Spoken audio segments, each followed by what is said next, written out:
guys really just did breeze through your icebreakers, and you did a great job. I'm proud of you. Proud of you. Now on to the table topics portion. Cause see, I was gonna ask Mo something, but he left. Okay, I would love to know. I would like to know Timing. the Timing. timing portions of table topics. Okay, for table topics, each speaker will have 1 to 2 minutes to respond. I will show green at 1 minute, yellow at 1.5 minutes, and red at 2 minutes with 30 seconds to qualify. Thank you. Michelle, I want to know which element best describes your personality. Which one? Which of the four elements?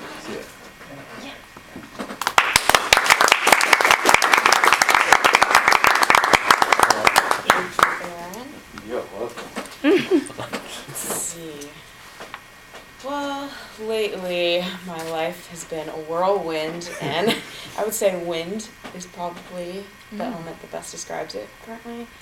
Had an accident a couple weeks ago, and I tore my ACL playing rugby, so you could say my couple of weeks have not been a breeze. Trying to get through. Yeah. From my icebreaker speech, as you recall, some of you may recall the name was Organized Chaos. But with wind, it's more of an unorganized chaos lately.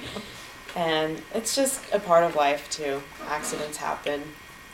And you just have to take what you're given and make the best out of any situation. Yeah, speaking of wind, I'll also be flying to Melbourne next week. And so yeah, I'll be out of town for a few weeks, and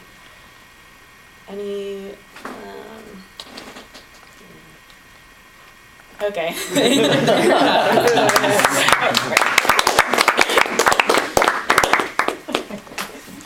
And to that point, I want to share a nickname that I gave Michelle last week, and it's Skip. And she allowed me to call her Skip because she was skipping around there with her brace. But it was fun. It was all a good fun. I know. Martin, I would like to know if you could control one of the elements, which one would it be? How would you use it, and what would your name be? Ooh. Well, let me recoil a little bit as I still am thinking about your first question and trying to answer that slew of multiple questions. So first of all, I think there's actually more than one or more than 4 elements. And if anyone has looked at the schedule in the last couple of weeks, you will have probably noticed that we have been going through the elements. So we've done earth. Last week we did fire. This week we're doing wind. Next week we have water. And then the week after we actually have the 5th element, which is heart. Because that's what creates Captain Planet. If any of you have ever watched that cartoon, those are the 5 elements that create Captain Planet. So I think if I had power over one element, it would actually not be heart. It would probably be fire. I think fire is a really cool element, and not because I'm some kind of pyromaniac or I like to see things on fire, but I think that there's a definite energy to fire, that it definitely gets you going. Water is calming and has its own merits. Earth is very stable. Wind is chaotic and ever-changing. But fire, for me personally, just, I don't know, the feeling of it, the sight of it, just gets me very energized, makes me feel like things are in motion, and I should be in motion too. So if I had to pick the element that best fits me, it would probably be fire. I don't know if I could control that element, kind of like the Human Torch. I don't know if I would call myself the Human Torch. It seems like a little bit of a, well, it's taken, and I would get sued, but it seems like a little bit of a lame name, so I don't know, maybe, I have no idea, I'm just terrible at coming up with superhero names, apparently. Definitely not Firestorm, that's also a superhero, but I'll have to think about that, so that maybe I'll talk about that next time. Thank you. Really quickly, how many questions do I have time for left? Do I have 2? Yeah, 2 more. All right. So, similar question. Okay. Yep. Yes. Teresa, if you had to get rid of one of the elements, completely get it out of this earth, which one would it be? And how? Yeah, forget the how part. Just which one would it be? Wow. Thank you for that question, Mr. Table Topics Master. That's a good question. Which one would it be? Well, first of all, I've never watched whatever you the heart, but it would not be the heart because that's necessary for a lot of reasons. Let's see, earth, wind, fire, and water. I would think that we need them all. We need the earth, fire, all of them destroys. Let's see which is the worst. I would probably, no, we need fire to cook. We need the earth because we have to have some place to live, to grow our foods, to do whatever. Let's see, earth, wind, fire, water. We have to have water. That's important. We can't survive. We can do without everything else, but we have to have water. Okay. You would think this question would be a breeze, right? But it isn't. It isn't. I'm struggling up here trying to figure out which one would it be. I would think maybe, oh, this is tough. Maybe I would do away with fire. Fire destroys a lot of things, but it also helps, so that wouldn't be a good thing. Because, we have to have heat because heat helps us not only to eat, it helps us to heal. Even though it does, like now it's done a lot of damage with the fires that are going on in the valley and wherever else.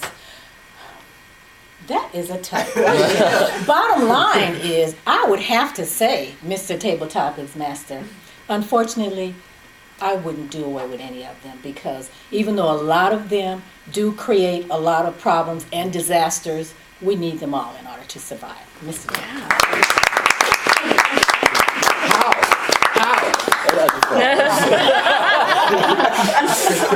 All right. As shown up on our board, an informal use of the word breeze is for something to be taken in a casual or lighthearted manner. People use it by saying, "I just let that breeze by me." But in the antithesis of that is standing on your convictions and not taking something lighthearted and really being firm in what you believe. Wayne, I want to know, what is a conviction that you stand firm on and don't let breeze by you, regardless of how it's received or viewed by others?